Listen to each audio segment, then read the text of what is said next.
Look, I'm aware that my job isn't for everyone. Most people wouldn't have the stomach to stick their hands all up in someone else's, but I went along with this profession years ago, for the sole reason that it's a family line sort of deal. While your daddy may have been a landscaper or real estate agent, mine was busying himself performing autopsies and embalming the locals who'd gone a little early. He came home smelling like shit, both literal and metaphorical, and instilled in me from the wee ages that it was expected of me to take over the family business. Dreams of being an artist or musician, unacceptable. I had to be the one to take over his job as the town's sole coroner. It was my duty, as the one and only hall heir, to do as told and perform this predetermined job. There were many fights about the topic in my teen years, but that really isn't all that relevant to this post. All you need to know is that I gave in and did it. When it was my turn to take over, to clear out my father's belongings to replace with my own, I did so with a lot of resentment. That was all 10 years ago. 8 years of schooling, and then 10 years of service at a job I hate. But at the very least, I've come out of it all with interesting stories. Not that I've had anyone to share these strange occurrences with, but that's beside the point. Because I'm here now to test the waters. I've seen the many Ask Reddit threads where people inquire about the stories of those who work close to death. And while I've been tempted to share my own stories in these places, well, chances are that had I shared most of my truly outstanding stories, they wouldn't be widely believed. You see, I live up in a small town in the Canadian Appalachians. Everyone knows one another here, and generally, people are quite friendly. There's a majority Native American presence here. After all, this town had originally started off as a tribe of peoples which, over the time of the white European colonizers making their rounds through Canada, became a melting pot of different peoples. Not even 1,000 people reside here, so one would think that there's not a whole lot of business for me to go to. Right? Dead wrong. I get several bodies a week in my office, and never once in my 10 years of work has one of them been a resident of our town.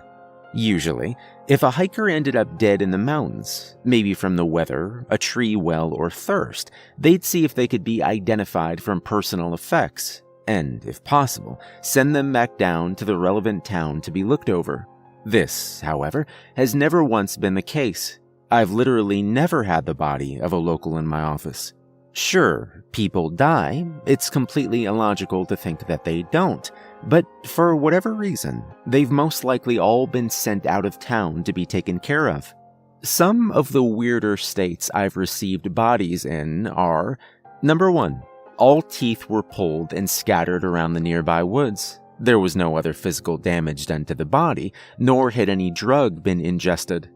Number 2, a man from another town at the bottom of the mountain went missing. Only 12 hours later, he was found stuffed into a hollowed-out log, looking like he was a year into decomp. Number 3, a man who had no lower body, no scarring, nothing. I'd like to say it was like a birth defect, but when he was identified, he very clearly had 2 completely functioning legs in every photo he'd been in for the full 58 years of his life. That's all a story for another day, I think. Instead, I'd like to focus on my first strange out-of-towner I'd ever received. It was just 4 days after the practice had become my own, when he'd been brought to me. The leaves had just begun to change, and Halloween was nearing. It was still pitch black out, and the frosty morning air bit at my skin. The sheriff, a weathered-looking white man who'd long surpassed his 50s, had met me at the door to the building. 2 paramedics and another officer accompanied him outside a stilled ambulance. Sheriff Williams had held onto his position as chief of police for our frigid little town for over 20 years. And even as he sat in his 60s, he never seemed very keen on relinquishing the title till the day he ended up on my table. That last part didn't come from me. He himself stated so. Personally, I wasn't very interested in embalming the corpse of a family friend, but in the end, there literally wasn't anyone else to do it. Peering over the old man's shoulder as he lumbered up to me, a cigarette hanging loosely between his lips, I looked at the parked vehicle and stated, "This early?" He spat the cigarette butt onto the moist gravel ground, crushing it up with the toe of his shoe, before replying with a long, suffering grunt. "Yep, found him an hour ago west, about a kilometer outside of town, down by the little cliff. Looks like the fall was what did him in." He gestured to the others present, a beckoning wave propelling them all into action. They opened the ambulance's door, and between the two paramedics and the occasional help of the officer, they carefully lifted the gurney out of the ambulance bay and onto the ground. I held the door open for them as they entered the building and led them through to the morgue. It was just as cold in there as it was outside. At the time, even with so little real-life experience with my job, the moment they unzipped that black pack, I knew there was something very, very wrong with the corpse in front of me. There was absolutely no smell.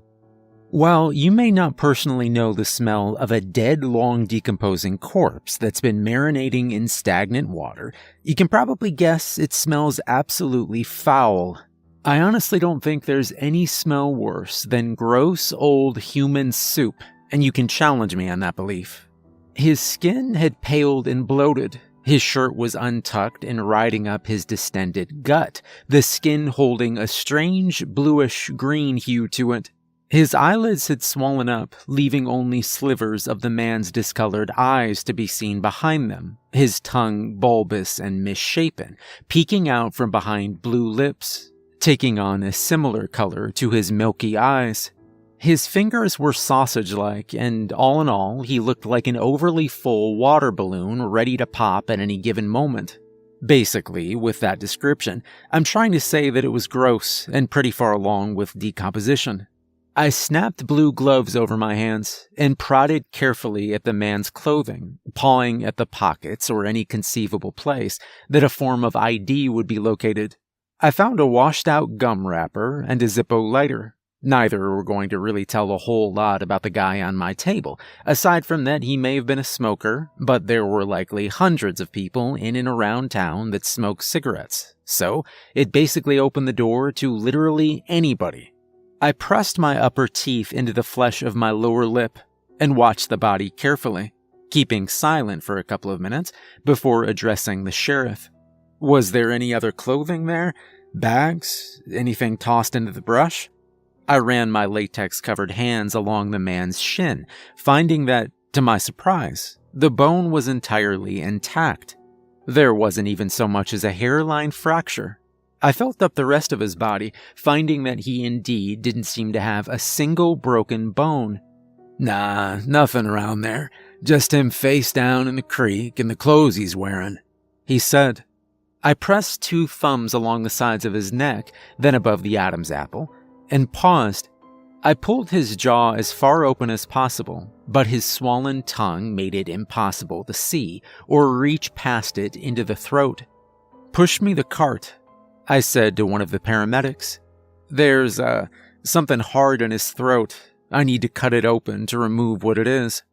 I looked across the table to the sheriff, who stood quietly, observing the area my hands hovered over. I'd still been new at the time. I felt reluctant to do something like that without overt prompting, and the sheriff seemed to catch on to that.